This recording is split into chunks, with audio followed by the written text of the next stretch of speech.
അവർ വലവീശി നടന്ന് ഒടുവിൽ കേരള കോൺഗ്രസ് ജോസഫ് വിഭാഗത്തിന്റെ ഒരു സജീവ പ്രവർത്തകനും അവരുടെ സംസ്ഥാന സമിതിയും അതുപോലെ തന്നെ മറ്റ് യുവ സമിതികളിലും ഒക്കെ അംഗമായിരുന്ന ഒരു അഡ്വക്കേറ്റ് മോഹൻ ജോർജിനെ അവരിപ്പോൾ സ്ഥാനാർത്ഥിയായി പ്രഖ്യാപിച്ചിരിക്കുകയാണ്.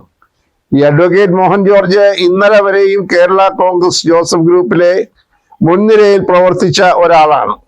അദ്ദേഹത്തിന്റെ ആകെ യോഗ്യതയായി BJP കണ്ടെത്തിയത് അദ്ദേഹം ഒരു ക്രിസ്ത്യൻ സ്ഥാനാർത്ഥിയാണ്. കാരണം നിലമ്പൂർ എന്ന് പറയുന്ന മണ്ഡലം കുടിയേറ്റ കർഷകരുടെ നല്ല സാന്നിധ്യമുള്ള ഒരു മണ്ഡലമാണ്.